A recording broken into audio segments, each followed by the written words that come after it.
I'm Austin Jennings with the Energy Exposition out of Gillette, Wyoming. Thank you for joining the program here today. And this Energy Expo, boy, I tell you what, I'm looking at your website right now, energyexposition.com, and I click on the Expo speakers, the Exposition featured speakers, excuse me. Boy, you've got quite a bit of heavyweights signed up for this. Talk to me about your speakers. Let's kick this off with the main event right away, man. You've got some heavyweights for this event. Thank you. That's out of all the information that's on our website, this is a good place to start. So I would say our industry networking dinner, that's what we call it, the first evening of the first day of the expo. So just imagine, all the booths and the traffic and all the networking and everything all day long. And then we kind of go into a cocktail hour. And then everybody goes and takes their seats and eats dinner, and then like you said, our big hitters come up there, and I think we got a good one. And we also have an amazing country band that night, and it's just going to be a lot of fun, a lot of networking. So to start off with our speakers, I'm sure you're aware, and a lot of people are in the Rocky Mountain region, what's going on in Colorado with the oil and gas. They had the Proposition 112 last year that the people voted down for setbacks, but then the government came back and just kind of pushed through their own rules for anti-oil and gas. So we are having the CEO of COGA, Colorado Oil and Gas Association, doing opening remarks.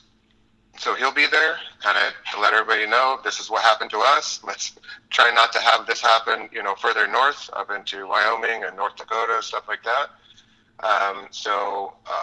Dan Haley will be there, and then we have another Dan Eberhardt, with Canary, is the CEO of Canary, and they're also based out of Colorado, but they're all over the country. I don't know if you ever watch CNN or Fox News or any cable news network at night. If they call in an expert in the oil and gas industry, Dan Eberhardt is one of those guys that they call in to fill in everybody, or maybe in some cases debate what's going on in the oil and gas industry. So he's a super intelligent guy. A lot of people have seen him probably on TV. So he'll be coming in. And we had Liz Cheney, U.S. Rep of Wyoming, Liz Cheney, as a speaker, and she agreed to do this last year. She's a wonderful person, a family friend, and a big advocate and a fighter for oil and gas, especially in Wyoming. So she had agreed to do it, but then when the trying to not get too political here, but when the Democrats retook the House last year, then the schedules were changed, and unfortunately, she won't be able to make it in person. So what we did is here recently is we have her, Senator Barrasso of Wyoming, and Senator Mike Enzi, who is from Gillette, doing a live feed from the U.S. Capitol, which is going to be really, really cool. So we'll have all three of them, and they will be taking questions and entertaining the crowd afterwards as well. So that's going to be a kind of a new kind of thing that we're trying, and I think it's going to be great. And then the new governor of Wyoming, Mark Gordon, is our keynote speaker. So it's going to be an interesting night, like you said, some big hitters. And then we go into the fun time with Chancey Williams and the Younger Brothers Band. And if you haven't heard them, they are skyrocketing in popularity to the top. They've got some really great songs out right now. They opened up for the Las Vegas National Federation Rodeo last year. So great big deal, great big band, really nice guys from Wyoming. And they're gonna put on a 90-minute set, while everybody's drinking and networking, and it's just gonna be amazing. And if you haven't heard them, he's on our homepage too. So if you want to kind of get familiar with Chauncey Williams and the entertainment for that evening, we have some songs on there and some videos. It's just going to be wonderful. And this is for Wednesday, June 26th, correct? You got it. Okay, yeah. So yeah, this is the Energy Expo. June 26th, we're talking about some of the events happening, some of the speakers and the dinner and the networking and the music, and Austin Jennings is our guest here. And is that pretty much the music then kind of wraps up the day? Is it the kind of, until the last person dances, or is there a cutoff time like 11 o'clock or? Yeah, we always try to do the cutoff time, and it doesn't obviously work out that way all the time. So yeah, we try to wrap it up around 11, but we're a family-owned and operated show, and we've been doing this 20 years, and we don't. I know some of these larger companies go to big shows in other states, and they have union decorators and union electricians, and all these rules, and we just don't. We've been in this industry. My grandfather worked for Chevron and retired from Chevron. My father, who is also part of the Energy Exposition, the founder, he has been in the oil and gas industry his whole life. So these are our people, and we want to make these connections for them, and the networking. And so, yeah, so 11 o'clock, yes. But, we've had some really good years where it goes long into the night. Sure. So it makes for a rough morning the next morning, but we're all troopers and professionals. So well, that is one thing I have noticed about the energy industry. They do a pretty good job of policing themselves for anything that gets out of hand. They seem to have some pretty civil fun, if that makes sense. Oh, I mean, if you don't mind, I'm going to use that. It's civil fun, because that's exactly what it is. Like I said, there's a lot of networking, and there's a lot of business, and there's a lot of deals being made that day. Everybody's super professional, but everybody knows how to have a good time as well, and we like that. We allow that, and it's part of us. Well, and part of it too is, there's a little bit of the work hard, play hard mentality from time to time, but they also understand they got to be up the next day to get some work done. I mean, they're here, and you got the music playing and everything else. But I'm looking at your schedule here, and 7 a.m., man, you guys are kicking the eggs off, or the breakfast, or whatever the heck you guys are serving. So 7 a.m. to 9 a.m., it looks like game on again the next day, huh? So that makes that and that's both mornings. So imagine that. Oh, Wednesday. That's right. Yeah. So imagine that Wednesday that we were just talking about. If you started at 7 a.m., which I absolutely would suggest everybody show up for that. What we try to do is get the local operators in before, if they can't make it to the show during the day, we try to get them in before their work day. Sure. So we have this breakfast, and we try to get those attendees and those operators in there that normally couldn't make it during the day in there to hang out with our exhibitors and see what we're doing, and just share a meal with everybody. We've done that for many years, and it's worked out really well. But before we get into Thursday, June 27th, by the way, the event, I'm looking at it, and it says, Monday, June 24th, the exhibitors start to set up. I was going to ask you if this is one of those events where people set up things in the parking lot, or they bring in heavy, kind of equipment. And I see you've got heavy equipment on here. So I've never been to this show before. So give me the 5,000-foot view, if you wouldn't mind.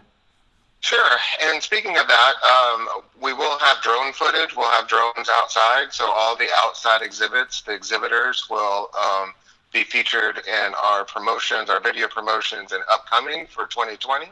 And we'll be able to share that drone footage with them as well. So yes, we do have outside with this space. It's relatively inexpensive, especially if you buy an indoor booth. You get a 50% discount on your outside booth. But yes, heavy equipment, and we've had some big ones. So we do start Monday if people need to start setting up outside. And just a side note, we have set up a full pumping unit, a full pump jack inside the Wyoming Center before. So for companies like that need that extra time, we start Monday. One of the cool things too, so imagine this on the outdoor exhibits. That night, the first night of the expo at the industry networking dinner where we have our speakers and then we have our band. Everybody's coming out at 11-ish, we'll say. They're coming out, and obviously it's nighttime, right? Well, we have key energy services in the front custom booth in the center. They're going to set up a full rig. And at the top of that rig is Seymour Energy. It's the letter C-MOR Energy Services. And they have what they call their crown jewel. And it's a 300-pound light that they put at the top of rigs, and it lights up the whole place like it's daylight. It's quite amazing. So you're going to be, enjoying yourself at the dinner and the band and all this stuff, and you're going to walk outside to these outdoor exhibits, and it's just going to be lit up like it's daytime. So we also have RMS Cranes that has a really big booth in the center, and they'll be assisting the other exhibitors with outdoor exhibits to unload and set up their heavy equipment as well. So we're going to have some big stuff out there, some really cool stuff that's going to kind of tie into the inside stuff at the expo, and it's going to be great. And talk to me a little bit about the exhibitors. Who can people expect? I'm sure you've got repeating customers every year. Anybody new this year?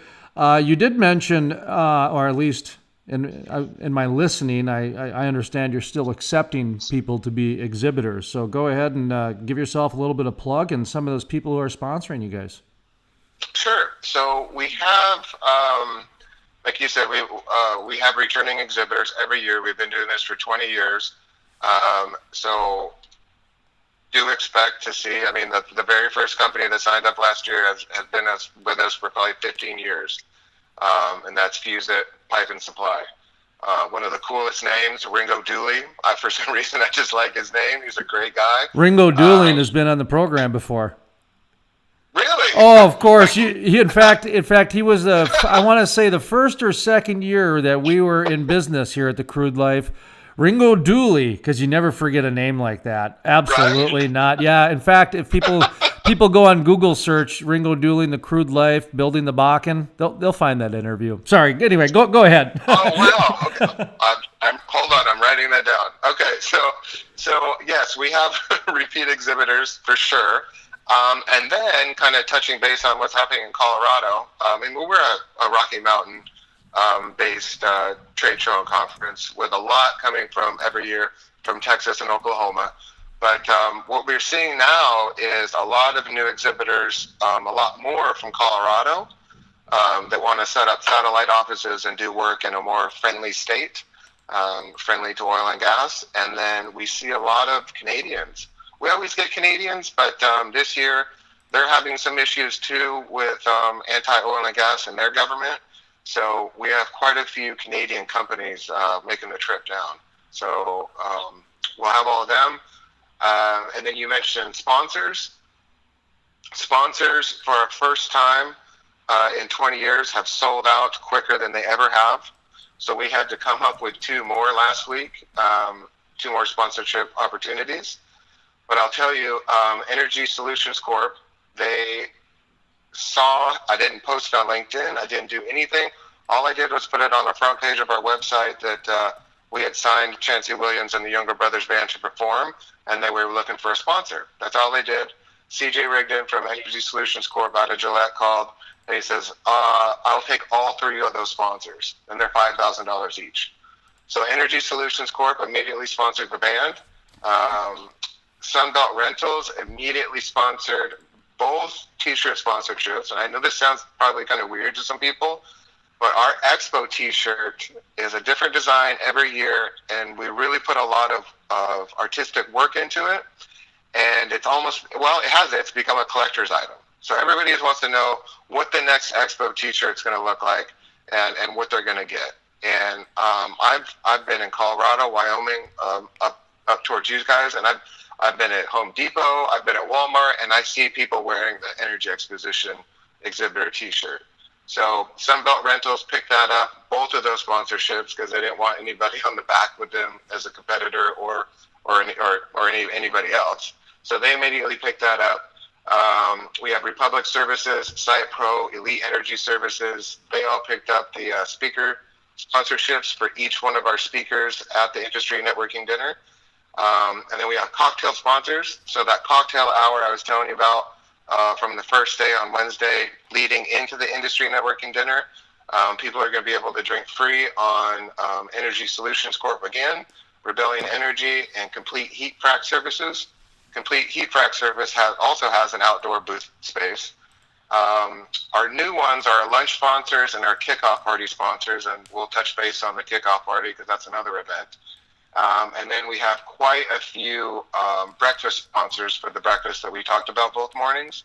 So we have Extreme Precision, Macomber Well Service, Arius Energy Services, which I believe is out of Canada, High Torque, which they do lots of trade shows. They've done ours before. Big company. R360 Environmental Solutions, and then again our guy Fuse It Pipe and Supplier Ringo Dooley. So we have all those sponsors, and we couldn't be happier. And like I said, we sold those out quicker than we ever have in 20 years. So did I answer all three of your questions? Well, I think so. I think, yeah, you got them all in there. Why not? Talk to me a little bit about some of these networking events. You know, some of them, it sounds like sponsors are picking up the check, but there are other instances where people are on their own, correct? Well, and that's what you're probably seeing on our schedule right now. So lunch was just going to be a concession-based, there's a beautiful kitchen in the Wyoming Center, and it was going to be a concession. I know concession's kind of a dirty word, like you think of a carnival, but it'd be where you go up and you ordered your food and whatever. So now what we're trying to do, since we sold all those sponsorships quickly, is to get a couple lunch sponsors to easily take care of the bill, and everybody can just go up there and eat for free. Oh, okay. Like they do our breakfast. So that's what we're looking for now. So we're trying to switch that from where you go up to pay to where it would be sponsored by one of our many wonderful sponsors. So as of right now, about, call it a month before the actual expo, people are probably going to be on their own for the lunch, but maybe not, huh? Right, and that's a good way to put it. And if you look at our homepage, the dates that I just added, the lunch sponsorship and the kickoff sponsor opportunity was 2 days ago. So what had happened is we sold out of all of our sponsorship opportunities early in the year, and then I would get emails, Austin, what can we sponsor? What can we? I'm like, they're all sold out. They're like, you got to come up with something. So 2 days ago, I came up with the lunch sponsor to kind of, go in the same line as how we do the breakfast, where you can just show up and eat, and it's sponsored. You don't have to worry about anything. Oh, so. Great. Okay. Well, hey, if somebody wants to sponsor, go ahead and give him a shout out. He'll gladly take your money, and he'll gladly promote the heck out of you while people are having lunch. So, all right. And that's a good point. We, again, being a family-owned and operated trade show and company, we, our sponsorships, the money that you sponsor goes right into whatever you're sponsoring. So we don't, we don't say, well, it's going to cost us, $15,000 to put the band on, but we're going to sell the sponsorship for $25 and pocket 10. We don't do that. So everything that you sponsor, everything that your funds are all going towards that sponsorship. That's the one thing I really like about the oil and gas industry. I mean, anybody that tries to get any fake bells and whistles going, they get called out and, weeded out pretty quick. You know what I mean? And so just kind of the straight scoop every now and then, they really appreciate that. So this is I like this, like, hey, you know what? Lunch might be on you, but there's a good chance that it might be picked up by a sponsor. So, sorry, we don't have the full information. A lot of people would have run from that, a lot that they would have had a hard time saying that, but in the oil and gas industry, it's understood. It's just understood. People are doing the best they can every day, and that's one of the things I love about it is that they do understand that people really are trying their best every day, and cut them some slack, give them some time, and watch the results happen. And I'd like to just give a little plug off of that to our premier media partner, Bakken Oil Business Journal. Mary Edwards up there. She is a hustler. She's just amazing. We worked with her for years, and she uses that same type of description, or it's like, we're all in this together. We're all in this together, and whatever we can all do to make this better for everybody else and everybody else's company, and or it's probably a small business, which trickles down to their family. The oil and gas industry, I think, is a slightly different group of people, and I just love it. Do you mind if I ask you a question outside of the Energy Expo, as long as you just made that comment you did? Yes, go ahead. So one of the things that we've been tracking for probably the last 5 years, just periodically, and every now and then we go on a little bit of a run with it, depending on the guests. And you've been in this industry for quite a long time, so I'll call you an expert in this field. The industry, by say 2022, about 50 to 70% of it will be retired, meaning a whole new wave of people will be in, from Gen Xers to millennials to probably, I don't know, Gen Zs by then, who knows. But there is a big shift happening here, and there's almost like a vetting process going on to make sure that this new generation that is coming in, because it's really quite over 50% of an industry shift, they have a certain understanding and respect for the industry that's been built, so that they understand the relationship between the landowner and the energy company. That was 100-year relationship, and to see it just dissolve over the course of like what's going on in Colorado, for example, that's why we revisit this every now and then to bring this up, because this seems to be somewhat of a concern back and forth. And now, like I said, with the Colorado, even bleeding into Wyoming a little bit with the federal judge putting that memorandum on some of those leases. That's the first time I've heard about it in my lifetime. Talk to me a little bit about that retirement, the vetting process, the respect for the industry, just kind of based on what we just kind of talked about. Yeah, well, I couldn't agree with you more. And so I think I kind of gave you my personal story. So my grandpa worked for Chevron for decades and retired. And my father, Kid Jennings, has always been in the oil and gas industry, has owned companies in the oil and gas industry. He was a two-term state senator of Wyoming. So he brings a lot of, I'm not using clout in a bad way, but because the government's involved in everything the oil and gas industry does, right? So he has some know-how. He has information and background that normal people wouldn't. So that helps out tremendously. And then here I am at 41 years old, right? So that's the way we're doing it. And I respect everything that my father has done in the past and my grandfather. And I see that from these younger guys that you're talking about, that are kind of, that 50%, right? And I see nothing but respect. And I'm not just saying this from, a biased opinion because I'm trying to fill a trade show. That's just what I see, and I think it's wonderful. I get on the phone with some of these guys, and we'll be talking, and they're like, okay, yeah, we want to do that. We want to do this.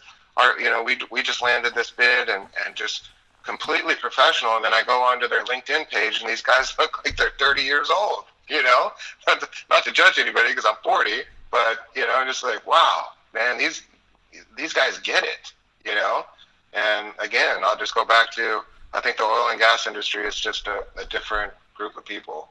One of the reasons that I fell in love with the industry is because the essence of capitalism is preserved. Does that make sense to you? Yes. And I don't see that in any other industry anymore, to be honest. I really don't. I see almost like they rely more on regulation and subsidy to make the industry work, as opposed to the trickle-down economics that really made a lot of capitalism work throughout the years, where the oil, you know this from being in oil and gas communities, those companies get taxed more than anybody. They get feed more than anybody. They get regulated more than anybody. And they still have money left over for the church bake sale and the softball teams to make sure they have uniforms. That doesn't mean they're going to do it every time, but I'll tell you what, they're going to make sure they at least have them if someone else is not going to pick up the check or pick up the slack and everything along those lines. Doesn't mean they're going to get the Taj Mahal, but they're going to at least have something and an opportunity. It was the continued opportunity that I saw the energy industry give people that really, I guess, solidified my passion for the industry. Do you see that from your eyes too? Yeah, I do. And if you're on social media, and it's mostly LinkedIn for me, but you'll see what's going on in Colorado, and you see that people stepping up and in the right way. And there's this hashtag Tip the Bill going around now. And so they'll write on there, paid for by an oil and gas family. So you go to a restaurant, you have an $85 bill, and then they tip $85. They're just good people. They're like, okay, we understand where all this is happening with our government in Colorado, but everybody's got to know where this money comes from and how we take care of our family, and then we care about other people's family as well. You made the comment earlier not to get political, and one of the things that we've taken a lot of pride with in the show is we're a non-political program. That doesn't mean we don't talk about some political issues that are concerning the industry already, or maybe something that has passed legislation is now new law. We have politicians on our show because that's their job. Their job is to inform what's going on. By us not getting political, meaning we don't engage in a lot of the day-to-day bombastic sensationalism of just, that sort of thing. The Fox News, the MSNBC, the CNN, that sort of the speculative nature of the news that really gets brought out in a bravado sense. We just kind of steer clear of that because everyone else was doing that. Because you couldn't even watch ESPN without being told how to feel during a national anthem. I mean, I'm just trying to get the Dodgers score. And all of a sudden I'm told, what's going on in politics with the national anthem? What's happening here, ESPN? So we actually went the whole non-political route, and our social media grew to over 350,000 because there wasn't anyone else doing that. And the reason I say all this is not to pat ourselves on the back. It's to say my next comment, we don't believe is a political statement, which is the extreme environmentalism that's happened. That the environmentalism movement has gotten so extreme. We've been tracking this for 7 years. We call it the religion of environmentalism, that has gotten that extreme. But Colorado is actually doing what they're doing, and their governor is calling it the war on oil and gas. It's bled into Wyoming, which we talked about. You actually have two political candidates, Bernie Sanders and Elizabeth Warren, talking about banning drilling, which in our opinion is a really ridiculous, not even a realistic statement. And so to just allow them to say that makes me question the news media, because that's a really crazy statement. Actually in there with dragon legislation from the crazy Merlin candidate that gets involved every year. It's not. I like that. Oh yeah, that's what we call it. Exactly right. It's dragon legislation, and just because Bernie Sanders and Elizabeth Warren say it doesn't mean it's real. And so what we've done here at the Crude Life is we're actually going to explain how the oil and gas industry is realistically the only one saving the planet right now. Everyone else is just pointing fingers. They're sipping their coffee out of their Keurig coffees.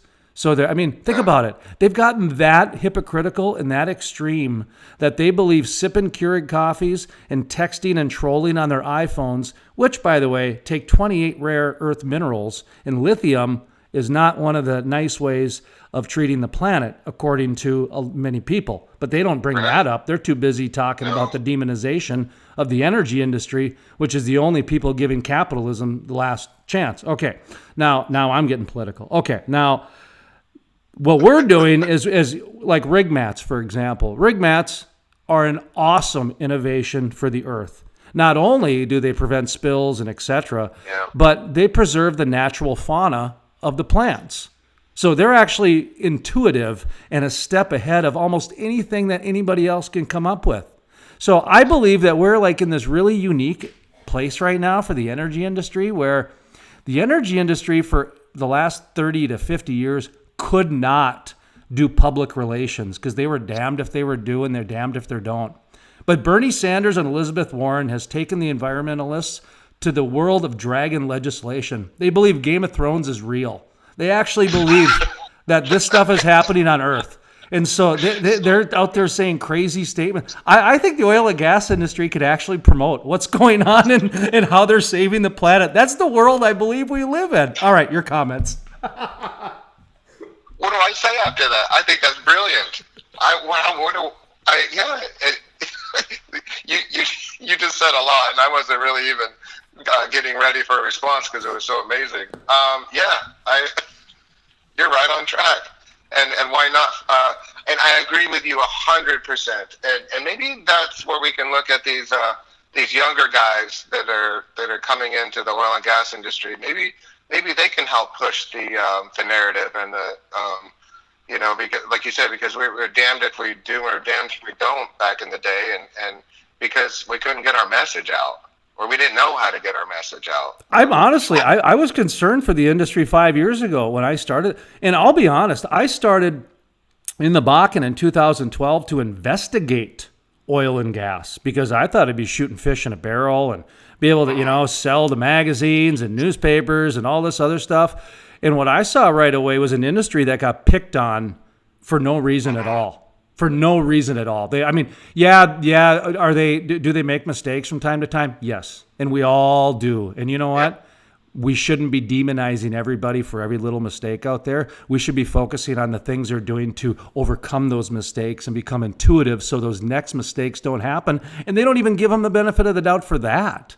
And that really bothered me as a human being. And I thought, I can't believe I'm going to actually stick up for the oil and gas industry because they don't need my help. But wow, I've never seen anybody get picked on like this. Never. It's unbelievable to me. But anyway, that's how actually speakers in Billings, Mark Mathis did the movie Spoiled. Okay. And he started off the same way as you did, and he had a journalism background, and then he went in there and he's like, wait, they're not bad people. They're not doing bad things.